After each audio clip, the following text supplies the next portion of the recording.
Bonjour à tous, bienvenue dans ce webinaire sur des expériences de formation optimisées grâce à l'adaptive learning sur étagère.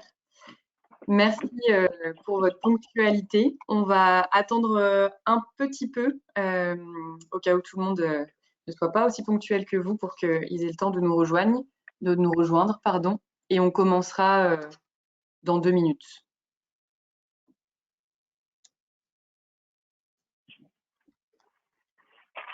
Si vous avez des problèmes de son ou quoi que ce soit, vous pouvez poser des questions dans le chat. N'hésitez pas.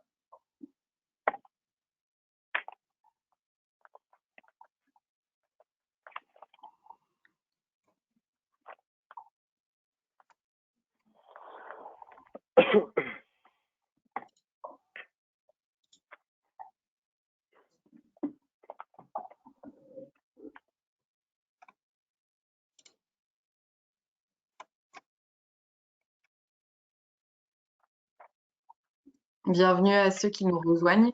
On attend encore 1 ou 2 petites minutes et on va commencer. Nous, on est prêts en tous les cas, Louise. Hein. Super. On est remonté à bloc avec un grand soleil. Il fait beau aussi de ton côté, Kevin? Écoute, oui, voilà, le même soleil que toi.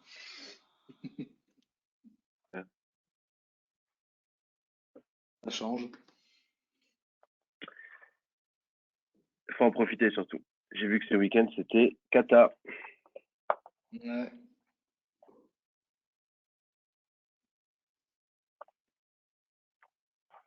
Ok, et ben, je vous propose de commencer doucement. Donc, n'hésitez pas si vous avez des questions tout au long du webinaire à les poser dans le chat. Moi, je vais faire la modératrice aujourd'hui, donc je les poserai à nos deux intervenants à la fin. Et je crois que Benoît, je peux te laisser la main pour commencer le webinaire.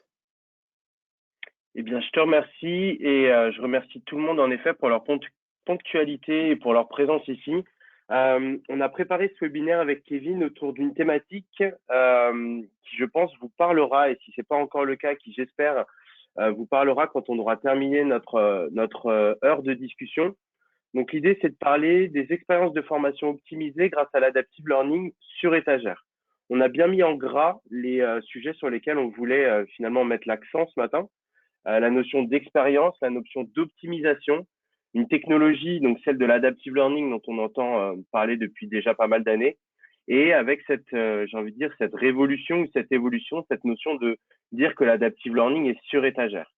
On va aujourd'hui, avant de rentrer dans le webinaire à proprement parler, prendre le temps, pour ma part, de présenter de quoi on va discuter en détail et prendre le temps de se présenter également. Peut-être certains d'entre vous ne nous connaissent pas encore. Donc, l'idée de ce matin, on a travaillé avec Kevin sur ce webinaire en se disant, on va parler d'adaptive learning, mais on va le faire un peu différemment que ce qu'on peut avoir en général sur des salons, sur des webinars. On va parler d'adaptive learning en essayant de vous montrer comment est-ce qu'avec Kevin, donc avec MySkillCamp d'un côté et Domotio de l'autre, on réussit à proposer des expériences sur étagère, c'est-à-dire qui sont directement consommables par vos collaborateurs, par vos collègues, et ce, à travers vos plateformes. Donc, quand on a préparé ce webinaire, on s'est dit, il est important de commencer par présenter finalement pourquoi est-ce qu'on a besoin de l'adaptive learning.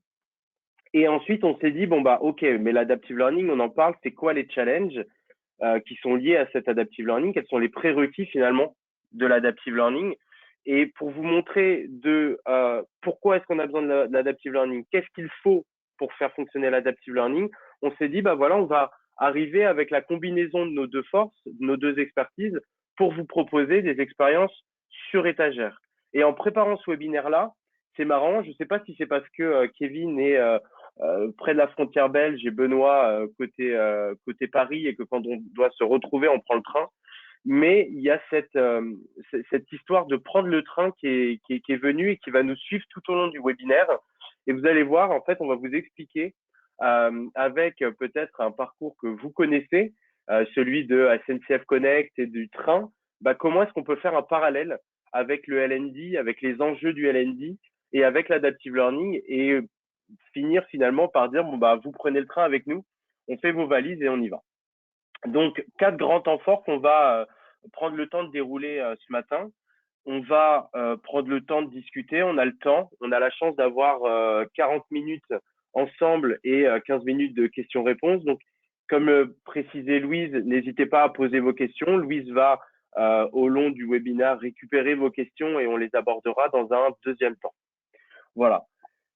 Sans plus tarder, quelques présentations. Donc, vous avez ici deux patrons, j'ai envie de dire, de start-up. Kevin pour MySkillCamp et moi-même pour Domotio. Quelques mots sur moi-même et puis je passerai la parole à Kevin. J'ai un parcours d'ingénieur en informatique et en mathématiques. J'ai beaucoup aimé faire des maths quand j'étais à l'école et notamment à l'école d'ingénieur et ça m'a donné le goût pour faire ce qu'on appelle de l'intelligence artificielle, c'est-à-dire comment est-ce qu'on peut utiliser les données que sont générées par des utilisateurs ou par des machines pour faire des traitements mathématiques dessus et essayer d'en sortir des nouvelles fonctionnalités. J'ai voulu le faire dans un monde de la formation, de l'apprentissage humain et j'ai créé Domotion en 2013 pour travailler autour de la notion d'intelligence artificielle pour des programmes de formation. Et vous verrez, il en est sorti donc de l'adaptive learning, de l'ancrage des connaissances et ce genre d'informations-là. Kevin? Merci pour l'intro, Benoît. Donc moi, c'est Kevin Tillier, donc CEO et cofondateur de MySkillCamp. Alors moi, mon parcours est un peu différent de celui de Benoît.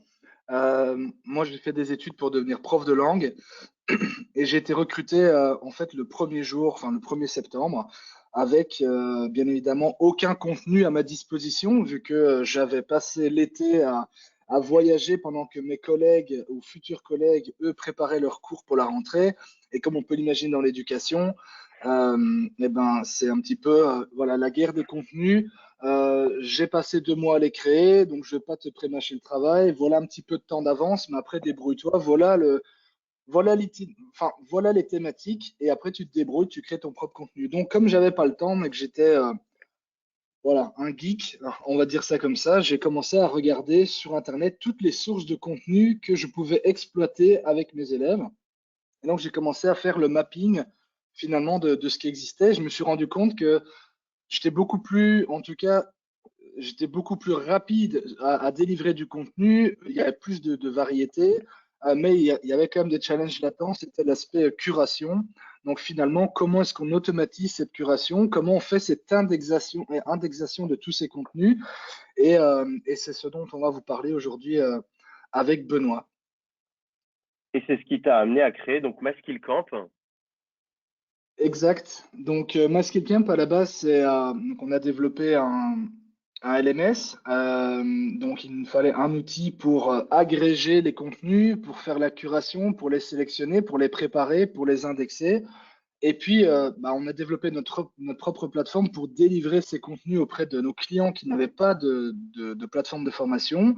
Et aujourd'hui, avec l'aide de la technologie de Benoît, on va pouvoir proposer ce catalogue de contenu que nous avons curé pour des clients qui ont déjà un LMS en place assez facilement. Donc, MySkillCamp aujourd'hui, c'est 75 collaborateurs répartis un petit peu partout en Europe. On a des bureaux sur Bruxelles, sur Londres. Et voilà, et donc on travaille principalement avec des entreprises, voilà, comme je le disais, qui n'ont pas encore de plateforme de formation. Et j'ai très hâte de voir ce que ça va donner demain avec cette offre sur étagère. Benoît, Merci Kevin. je te rends. Oui, quelques mots sur Domotio. Donc nous on est un peu plus petit que l'équipe de Kevin. On est aujourd'hui une petite vingtaine. On est principalement sur Paris avec des clients jusqu'aujourd'hui plutôt français. Alors on a quelques références au Canada, aux États-Unis et beaucoup dans les pays du Golfe. On travaille sur des technologies, donc nous, ce qu'on ne fait pas, j'aime bien commencer par là, ce sont des plateformes. Donc typiquement, nous ne proposons pas de LMS et ce que nous ne faisons pas non plus, c'est la création de contenu. Donc, on comprend bien la complémentarité qu'on peut avoir justement avec MySkillCamp ou Domotio. Nous, on se concentre principalement sur la notion d'algorithme, sur la notion de moteurs de recommandation qui vont exploiter des technologies d'adaptive learning ou sur des technologies qui vont aider à la mémorisation, qui se basent sur des technologies d'ancrage des connaissances. En termes de clients, nous, on travaille beaucoup avec des clients qui ont déjà des plateformes, qui qui deviennent donc nos partenaires, avec historiquement, je vais dire, un focus, excusez-moi de l'anglicisme, mais plutôt grand compte, où vous le comprendrez, quand on veut faire de l'adaptive learning, donc de l'intelligence artificielle, on a besoin d'avoir du volume de données. Donc, on avait historiquement plutôt des grands comptes. Et là, on a aujourd'hui des modèles d'algorithmes qui fonctionnent avec moins de données et qui nous permettent d'ouvrir un nouveau marché pour nous, que sont des ETI, des PME, avec cette volonté toujours de rentrer dans un dispositif déjà en place. C'est-à-dire que nous, le meilleur endroit pour commencer à travailler, c'est on a des apprenants d'un côté, on a des responsables formation, on a des ingénieurs pédagogiques, on a du contenu, on a un LMS. Donc, vous allez me dire, qu'est-ce que vous faites là-dessus? Et en fait, on vient mettre une brique en plus pour optimiser des parcours de formation et les adapter à chaque collaborateur. Donc, voilà quelques mots pour introduire Kevin et moi-même et donc MySkillCamp et Domotio. Et comme je vous expliquais au début, en introduction, l'idée, tous ensemble ce matin, c'est de prendre le train. Alors, ça va faire tilt tout de suite quand vous allez voir un petit peu les prochaines slides. Pourquoi est-ce qu'il nous parle de train? Et sur cette thématique de train, je vous propose en début de quai de passer quelques contrôles, j'ai envie de dire, et de répondre à quelques questions qu'on a préparées pour vous pour essayer de bien cerner finalement la population qu'on a ce matin à ce webinaire. Louise, est-ce que tu peux nous lancer? Voilà, c'est parfait. Je ne sais pas si…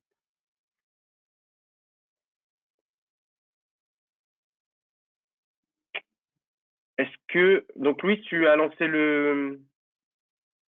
Oui, c'est lancé. Moi, j'ai vu arriver le sondage. Super. On laisse un peu de temps pour que les gens répondent.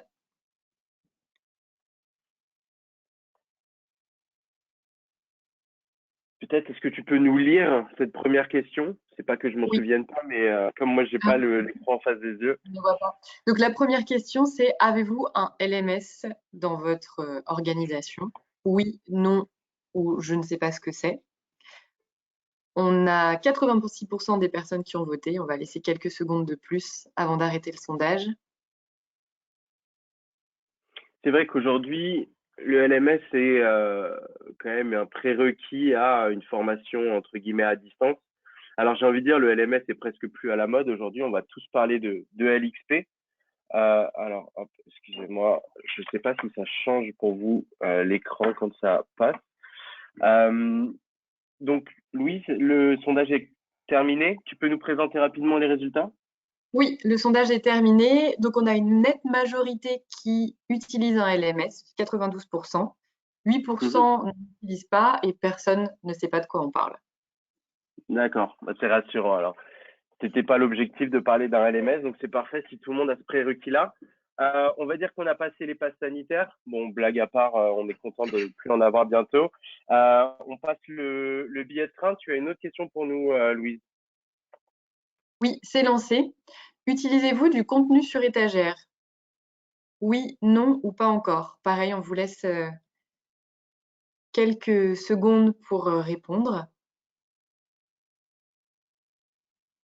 Et vous l'aurez compris, c'est deux questions finalement très orientées et qui vont avoir beaucoup d'impact sur nous, la façon dont on va présenter les choses et également notre capacité derrière à vous accompagner sur des projets, puisque on est sur deux sujets qui sont entre guillemets assez clés aujourd'hui du distance learning, la notion d'avoir un LMS pour diffuser du contenu et ensuite la notion d'avoir du contenu soit produit par des experts, soit produit derrière par des organismes qui ne font que ça. Alors, on a presque 80% des personnes qui ont répondu. J'attends encore quelques secondes. Hop. et je vous partage les résultats. C'est assez bien réparti puisque 40% des personnes utilisent du contenu sur étagère, 40% n'en utilisent pas et 20% déclarent ne pas encore en utiliser.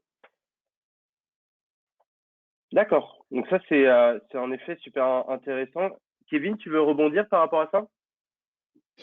Au Écoute, résultat?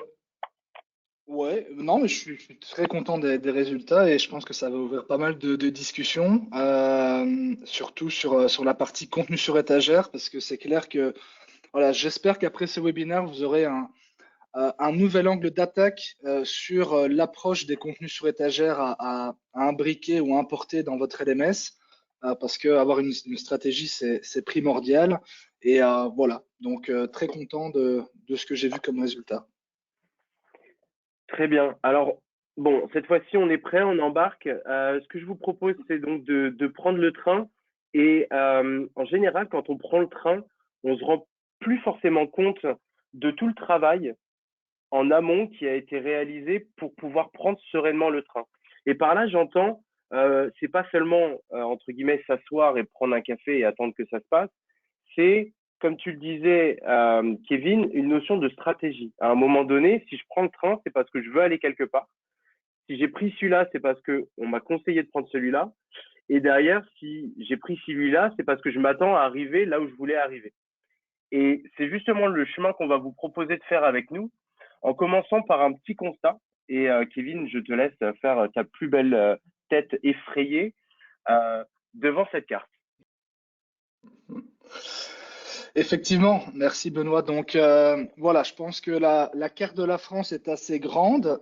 Si on veut aller d'un point A à un point B, il y a plusieurs chemins et c'est jamais très évident de savoir quel itinéraire prendre. En tout cas, si vous n'avez pas de GPS et que vous regardez juste une carte. Et finalement, on a imaginé avec Benoît que voilà, cette carte qu'on voit ici, c'est exactement la complexité qu'un apprenant peut voir quand il arrive dans un catalogue avec des milliers, voire des centaines de contenus mis à sa disposition.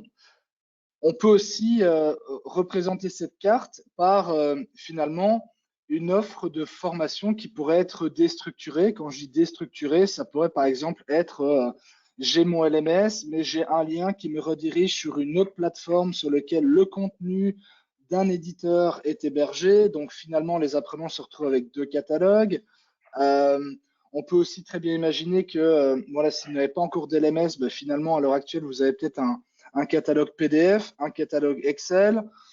Peut-être que c'est aussi digital sur un site Internet. Donc, finalement, il y a ce premier challenge de centraliser, d'indexer cette offre de formation, finalement, pour que le collaborateur n'ait qu'une seule source et qu'il puisse s'y retrouver, finalement. Donc, pas avoir 36 liens, etc. Vraiment avoir quelque chose d'agrégé. Euh, parce qu'on n'a pas deux chances de faire une bonne impression auprès de l'apprenant.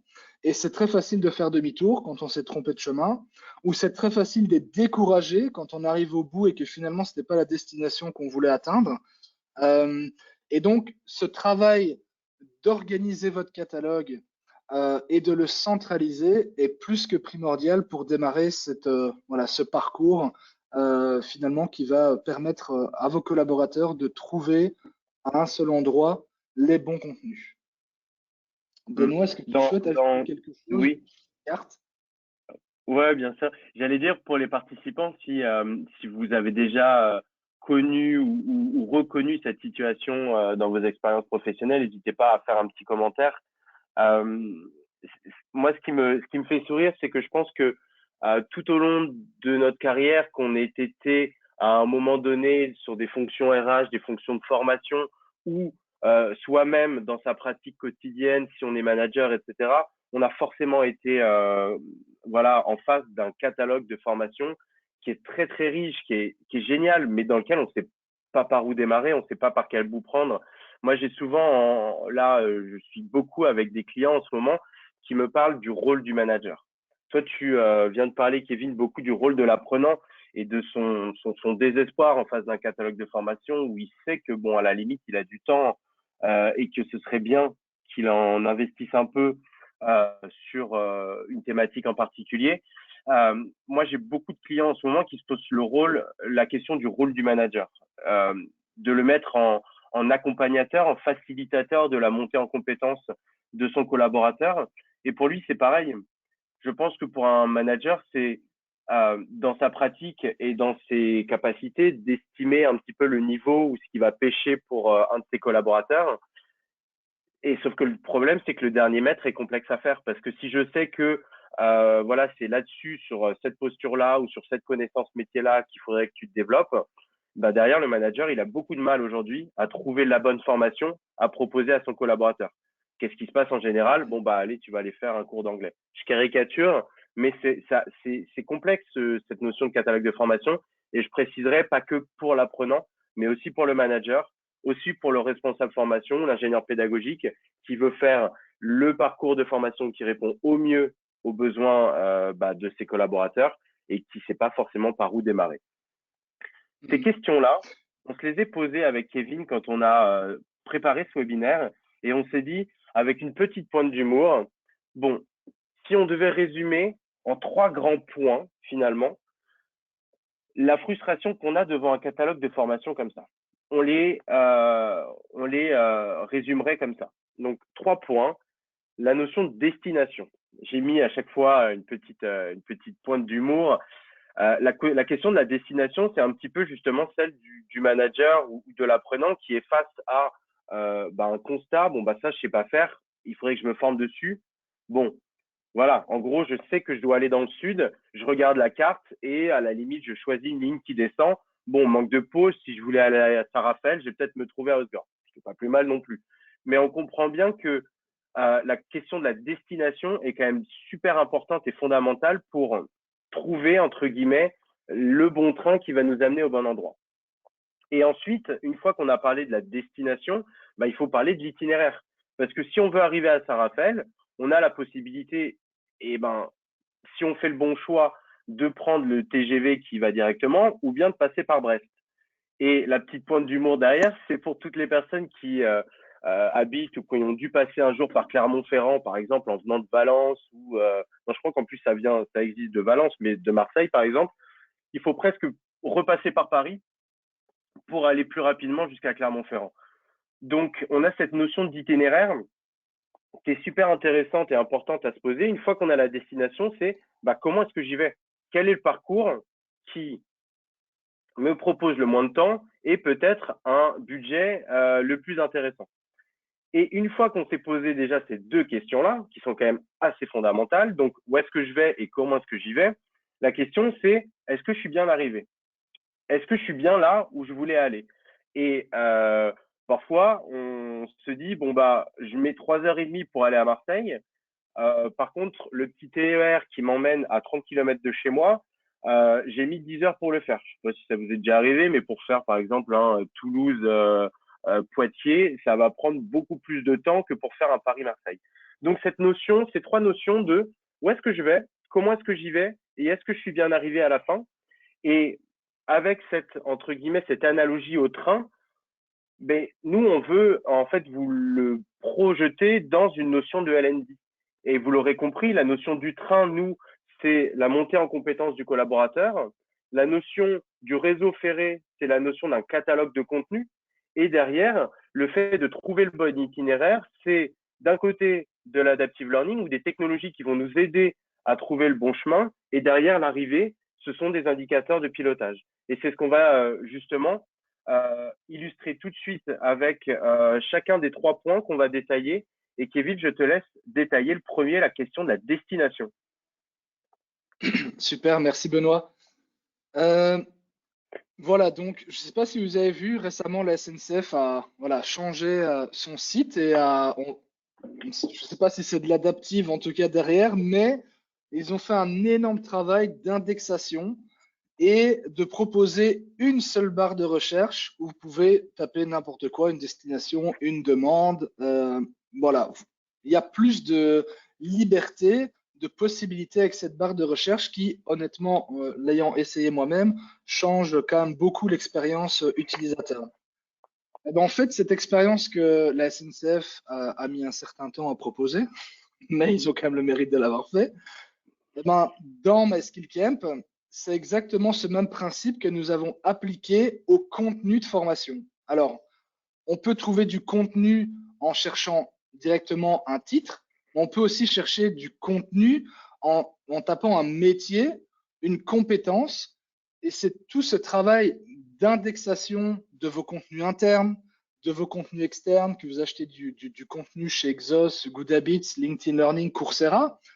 La difficulté finalement de tous ces éditeurs, c'est qu'une fois embarqué dans votre LMS à l'heure actuelle, c'est fait en SCORM, ce n'est pas indexé, c'est juste hosté chez vous, mais ça ne rentre pas en ligne de compte dans les fonctionnalités cœur du LMS. Il n'y a pas vraiment de connexion et on perd finalement toute cette richesse de données à un moment donné quand vous voulez importer ces contenus.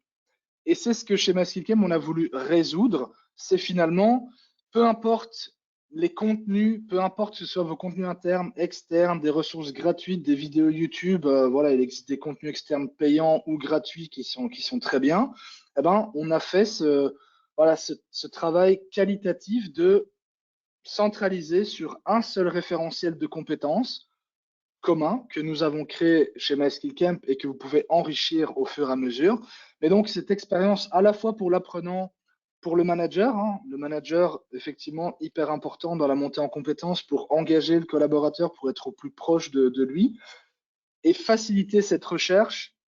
C'est du gain de temps, de l'argent pour tout le monde. Et de plus, je pense que aujourd'hui, je vous ai montré juste en dessous, il y a les filtres avec le type, la durée, les dates, enfin bon, ces filtres qu'on connaît tous dans les LMS. Finalement, aujourd'hui, on a regardé, depuis qu'on a lancé cette fameuse barre de recherche comme SNCF Connect, il y a beaucoup moins de personnes qui utilisent ces filtres habituels parce que c'est plus rapide de juste taper un mot-clé. Et ça, c'est voilà, c'est la richesse d'avoir indexé et agrégé toutes ces données à un seul et même endroit. Euh, bon, je pense pas que je dois continuer à vous convaincre sur la pertinence. Et moi, j'ai une question pour toi, Benoît. Une fois que tous ces contenus sont indexés, comment tu fais pour recommander le bon itinéraire? Eh bien, justement, c'est la question de l'itinéraire et j'ai envie de dire, il n'y aurait pas d'itinéraire sans le travail formidable qui est fait en amont d'indexer et d'avoir entre guillemets, un référentiel commun pour se repérer. Nous, aujourd'hui, on parle de ville et de gare et vous, vous parlez de compétences et de métiers. Et c'est justement en exploitant finalement ce réseau que vous avez cartographié avec ce contenu-là, il est bien, ce contenu-là, il est bien, celui-ci, il est bien, et mettre tout ça dans un réseau de compétences et de métiers, et ben nous, derrière, finalement, c'est tout ce qu'on sait faire chez Domotio, c'est la notion de l'itinéraire. C'est-à-dire qu'on va venir utiliser ce qu'on appelle des technologies d'adaptive learning pour comprendre que on a ce réseau-là et que si l'utilisateur il doit aller à Saint-Raphaël, eh ben la première étape, ça va être de comprendre d'où il part. Donc, cette logique de dire, je vais faire un premier test de positionnement qui va qui va permettre à mon moteur de savoir que l'utilisateur, en fait, il est à Poitiers, il veut aller à Saint-Raphaël. Et derrière, tout l'enjeu de l'adaptive learning, c'est donc de trouver le meilleur chemin parmi tous les contenus que MySkillCamp a indexé pour aller de la façon la plus optimale de Poitiers à Saint-Raphaël. Donc, l'idée, c'est qu'on a le point B, grâce au travail d'indexation et de curation des ressources, on sait qu'on a les bonnes lignes, entre guillemets, pour y aller depuis un endroit. On détermine de quel endroit l'utilisateur part. Donc, on fait un positionnement de compétences. Et ensuite, on a un moteur de recommandation qui va optimiser la prochaine ressource de formation pour l'utilisateur afin de l'emmener de Poitiers à Saint-Raphaël de façon étagée et étapée. Ça revient à dire un petit peu ce que fait SNCF Connect. Quand ils vous font une proposition d'itinéraire avec un prix, un temps, l'adaptive learning, c'est finalement ça. C'est voici là où l'utilisateur doit aller en termes d'objectifs métiers, par exemple. On va essayer de comprendre d'où il part à l'aide d'un positionnement des compétences qui peut utiliser des évaluations annuelles, des évaluations 360, de l'auto-positionnement, plein de choses. C'est juste de la donnée qu'on récupère ou qu'on propose à travers des interfaces. Et derrière, on va optimiser son parcours. Et dire qu'on a optimisé son parcours, c'est une bonne chose, mais on a également besoin de remonter à certaines personnes que son parcours, eh bien, c'est terminé au bon endroit. Et la notion de l'arrivée est tout aussi importante que la notion du voyage. Aujourd'hui, avec une petite touche d'humour, encore une fois, SNCF Connect nous dit de faire attention à ne pas oublier d'affaires dans le train. Mais il nous dit également qu'on est arrivé. Et ça, c'est important parce qu'on parlait tout à l'heure du collaborateur. Il faut être capable de lui montrer dans quelle mesure il progresse, dans quelle mesure est-ce que son expérience dans le train est engageante parce que ça tient la promesse que ça avait au début, à savoir de l'emmener à Saint-Raphaël. Donc là, on a besoin justement d'apporter de la visibilité sur des indicateurs de pilotage, d'acquisition des compétences.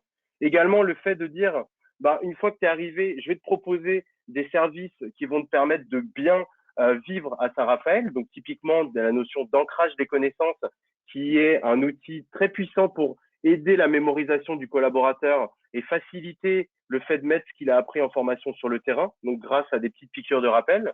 Donc là, on a tout un système qu'on va mettre dans une grosse casquette de learning analytics et d'ancrage des connaissances pour donner de la visibilité aux collaborateurs, aux managers, aux services RH, aux responsables formation de est-ce que l'utilisateur est arrivé au bon endroit? Est-ce qu'il a atteint son objectif de compétence? Est-ce qu'il est en adéquation avec son attendu métier? Est-ce qu'il y a passé beaucoup de temps, moins de temps? Est-ce qu'il a gagné du temps par rapport à un parcours standard? Quel est l'impact des contenus de formation que j'ai mis à disposition pour l'aider à progresser? Bref, tout ça, ce sont également des données, des indicateurs qui peuvent être mis à disposition par nos moteurs dans le cadre de reporting et d'indicateurs de pilotage. Et je pense que c'est clé parce que c'est une notion qui importe beaucoup, à mon sens, aujourd'hui, pour l'engagement et pour des dispositifs centralisés, RH, pour regarder ce qui marche et ce qui marche moins bien. Et pour faire fonctionner tout ça, donc là, vous voyez, on a commencé à faire ce parallèle finalement entre le train et la notion de technologie pour montrer dans quelle mesure est-ce qu'on est capable de proposer des expériences d'apprentissage qui soient optimisées et qui soient surtout personnalisées. C'est parce que j'ai envie d'aller à Saint-Raphaël que le moteur va décider d'où je pars grâce à un positionnement des compétences et me proposer le meilleur chemin sur une carte indexée et de qualité que garantit MySkillCamp. Donc, en résumé, les challenges de l'adaptive learning, on les résume en 3 choses. La première, c'est une notion technologique. C'est-à-dire, il nous faut un moteur tel que Domotio pour faire de la recommandation de parcours. Mais pour faire ça, grosso modo, on a besoin soit d'un algorithme très puissant comme Domotio, soit on n'a qu'une personne à former. Parce que n'oublions pas qu'on a des experts aussi qui peuvent faire de l'adaptive learning en 1 pour 1. Le problème, c'est qu'en général, on veut massifier les parcours. Donc, on fait des algorithmes comme ceux de Domotio qui proposent des technologies d'adaptive learning et qui vont optimiser le parcours. Pour que ça fonctionne, on a besoin d'un enjeu pédagogique. Donc, c'est-à-dire qu'on a besoin d'une cartographie des contenus qui soit de qualité, parce que vous le comprendrez bien, si on n'a que des lignes TER et aucune ligne grande vitesse sur notre réseau, on va mettre du temps et on a beau avoir le meilleur algorithme, on va forcément mettre du temps. Donc, il y a besoin de trouver également ces lignes grande vitesse, donc ces meilleurs contenus et de comprendre et d'apprendre et de modérer et de continuer à faire de la veille sur quels sont les meilleurs contenus qui répondent au mieux à justement une problématique de montée en compétences. Et derrière, tout ce que présentait Kevin autour de la notion de cartographie, donc de dire que mon catalogue, finalement, il se projette dans un référentiel compétences, qui va se projeter dans un référentiel emploi. Et donc, si on fait des tâches comme ça, on comprend bien que si on prend Benoît et qu'on dit qu'il doit aller à Saint-Raphaël, donc il est, par exemple, Customer Success Manager, on va regarder derrière, on va redescendre au niveau compétences. Et des compétences, on va redescendre au niveau catalogue. Et on va être capable de proposer à Benoît, de son niveau de compétences actuel, jusqu'à ce qu'il devrait maîtriser pour être Customer Success Manager, le meilleur chemin, le meilleur parcours avec des petites actions de formation qui soient présentielles ou distancielles à chaque fois. Et la troisième chose, je crois que c'est Kevin qui en parlait au début, c'est l'expérientiel.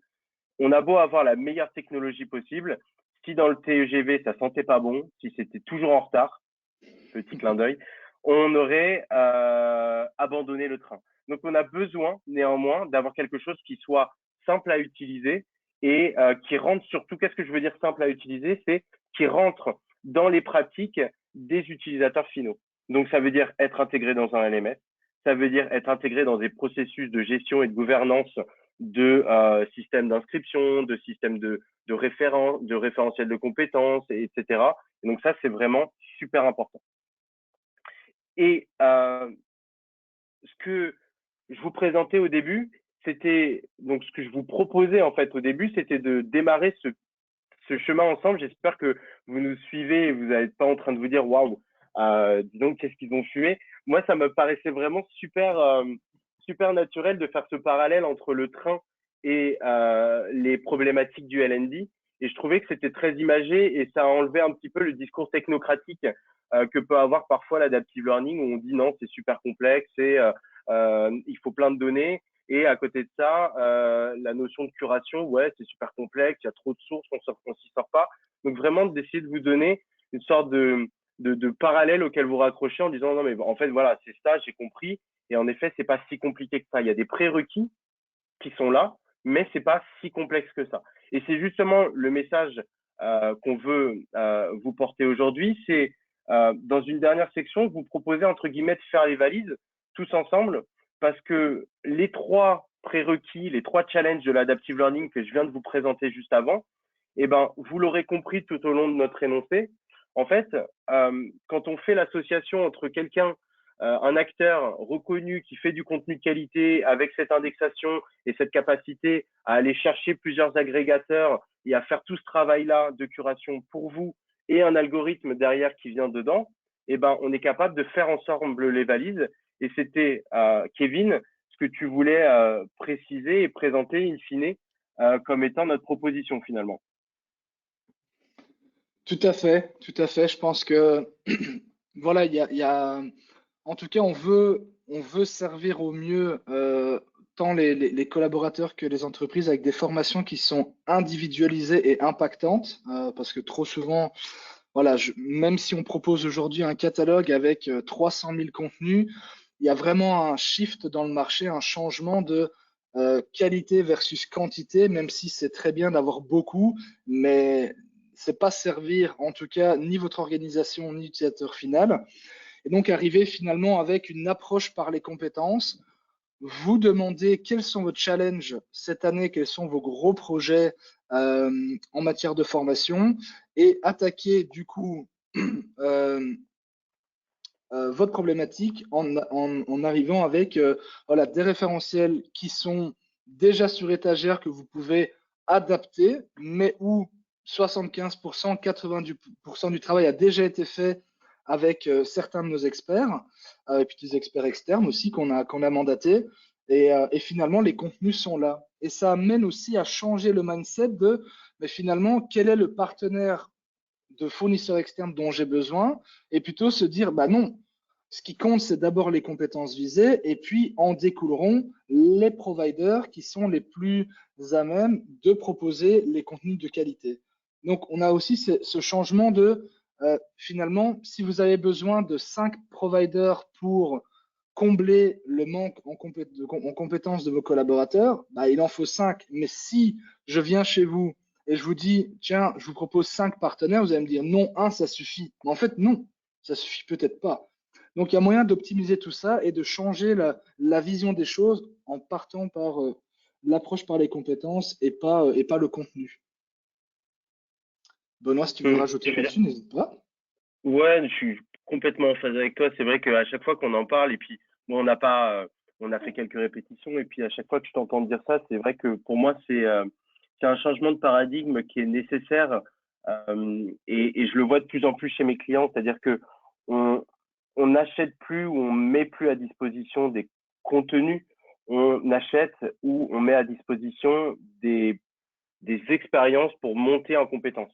Et je pense que c'est un vrai shift, et ça paraît bizarre de se dire ça en 2022, mais la notion de compétence aujourd'hui, elle est clé, la notion de posture managériale, elle est clé, la notion d'autonomisation et de responsabilisation du collaborateur, elle est aussi clé.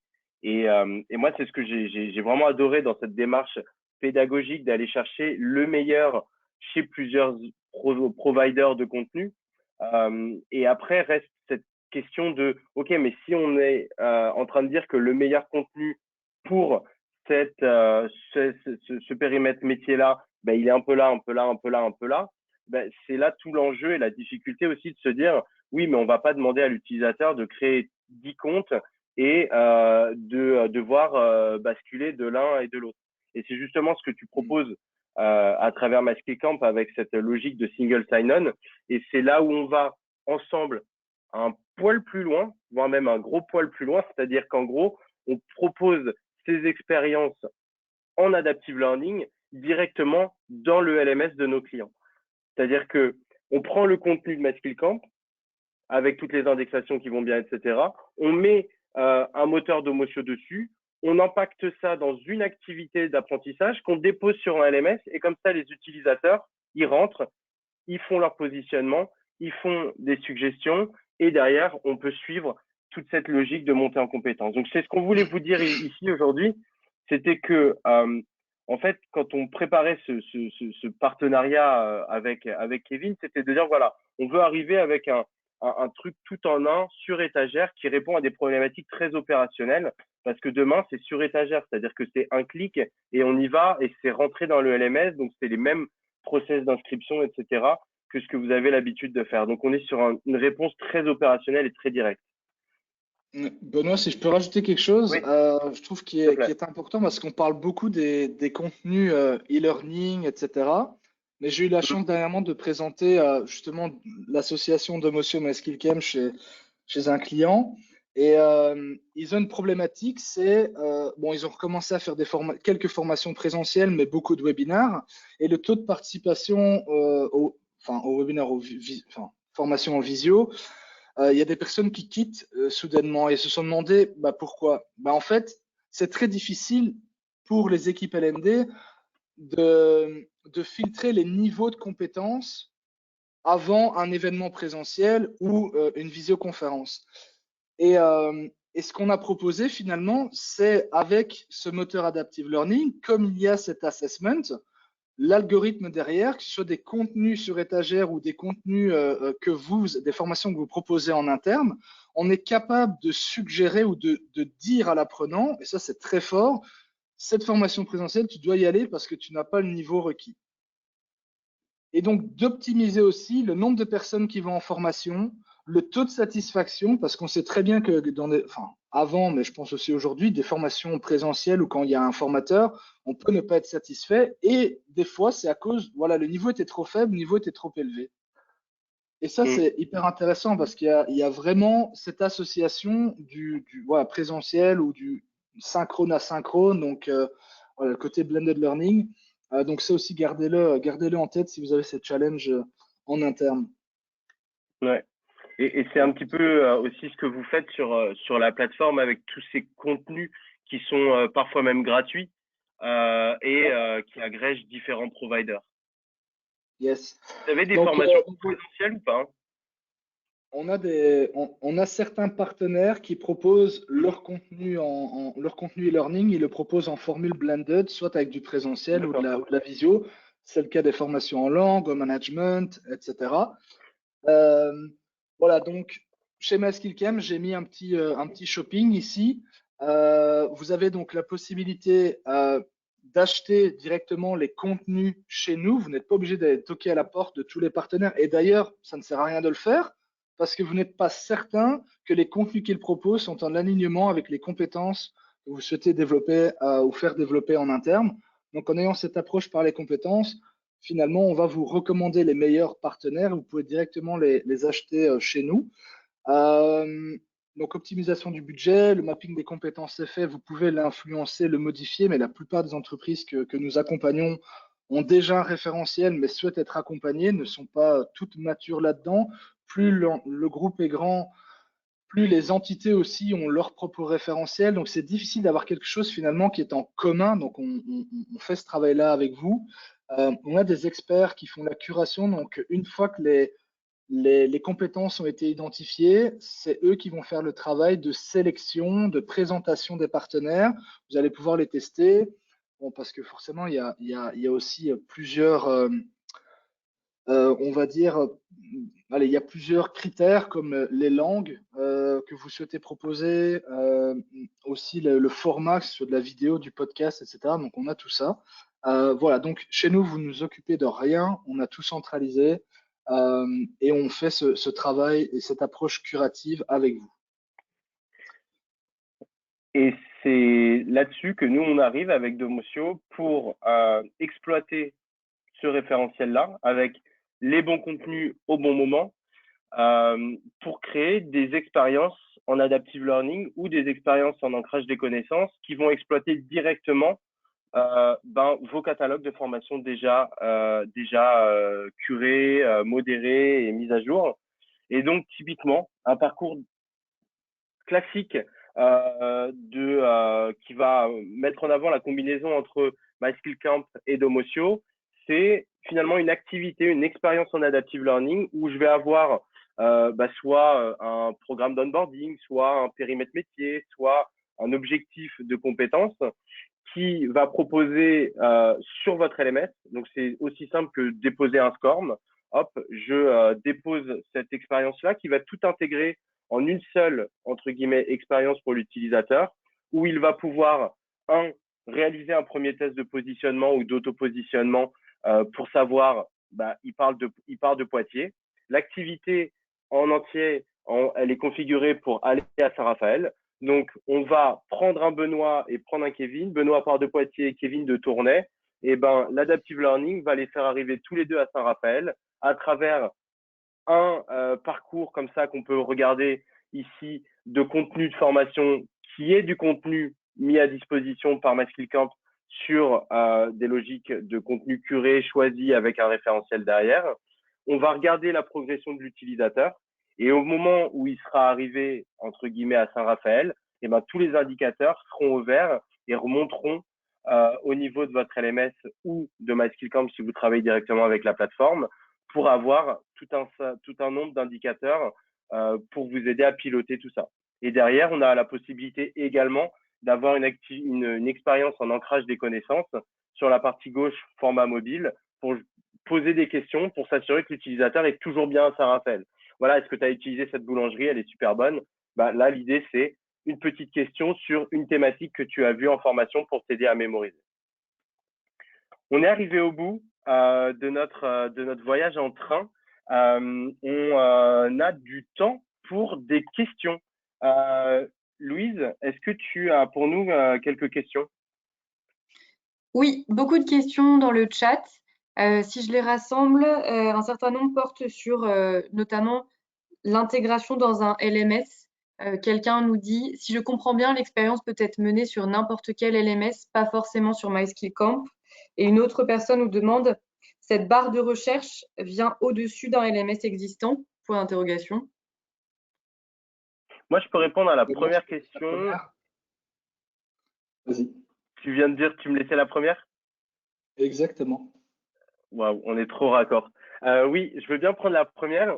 En effet, cet écran-là qui, je pense, pour le coup, présente bien une réponse à la question. L'idée, c'est on a en travail préparatoire, donc cette cartographie de compétences, des contenus, etc. Et on vient dire un petit peu comme une liste de courses, je veux telle compétence à tel niveau, telle compétence à tel niveau, telle compétence à tel niveau, parce que c'est mon périmètre métier, par exemple, c'est mon attendu métier. J'empacte ça avec la technologie Domotio et qu'est-ce qu'on vous fournit? On vous fournit une activité SCORM. Donc, cette activité SCORM-là, elle embarque toute la logique et la puissance de l'adaptive learning et les liens qui vont bien vers les différents contenus, vers les différents providers.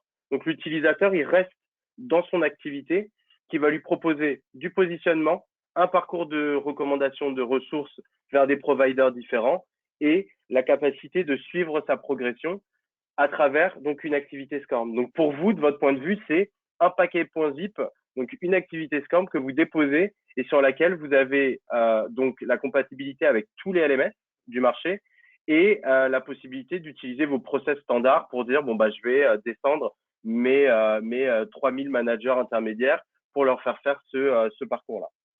Donc oui, ça fonctionne dans n'importe quel LMS dans la mesure où c'est un connecteur SCORM et donc ça fonctionne également dans MySkillCamp. Là où MySkillCamp est entre guillemets nécessaire, c'est sur l'indexation des contenus et la création des référentiels et derrière l'ingénierie pédagogique pour vous fournir le SCORM déjà sur étagère tout prêt. Mhm. Ok, ça c'était pour la première question. La deuxième, alors c'est possible de le faire. On l'a déjà fait avec des solutions comme voilà comme SAP.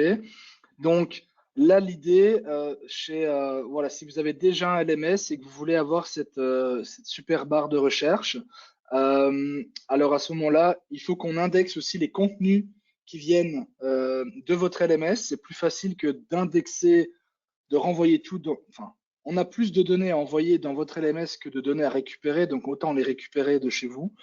Et donc là, via ce qu'on appelle du single sign-on, donc les apprenants sont connectés sur votre LMS et donc peuvent accéder à la barre de recherche MySkillCamp, vont pouvoir faire cette recherche et avoir donc une vue en mode portail où ils ne verront que les résultats de leur recherche, que ce soit du contenu qui soit déjà hébergé sur votre LMS ou des contenus que nous aurions fournis. Euh, voilà. Ça répond à la question. Donc oui. Peut-être une autre question. Un participant continue votre métaphore du train en disant: le voyage en train est fait d'aléas, problèmes de matériel, retard, comme la formation, contextualisation par rapport à des contenus standardisés, savoir expérientiel. Comment l'adaptive learning gère ces aléas vivants et humains au-delà d'une approche standardisée? Eh bien, c'est une bonne question. C'est une bonne question. On a, enfin, je vois plusieurs sujets. Alors, c'est rigolo parce qu'on travaille aussi avec la SNCF, notamment la SNCF Réseau. Et donc, en fait, sur les postes d'aiguillage et sur les lignes, etc., il y a un certain nombre de capteurs qui vont remonter des données au niveau du réseau. On se pose la question de se dire, bon, bah, est-ce qu'on est capable de tout prédire? Est-ce qu'on est capable de prédire que, bah, manque de peau, il y a une pauvre biche qui va passer à ce moment-là et ça va, bon, excusez-moi, c'était pas la bonne blague, juste, enfin, c'était pas la bonne métaphore avant, bon, pauvre biche.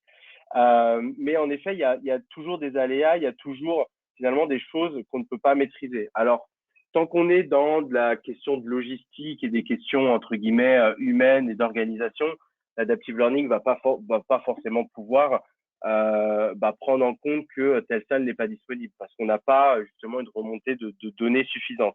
En revanche, là où c'est précieux, c'est-à-dire que toutes ces données-là, quand elles arrivent à un moment, elles sont néanmoins cataloguées. C'est-à-dire que, par exemple, si on met à disposition un contenu qui, pour une raison externe, par exemple, j'étais chez un client qui fait des voitures et qui utilise un provider justement de contenu.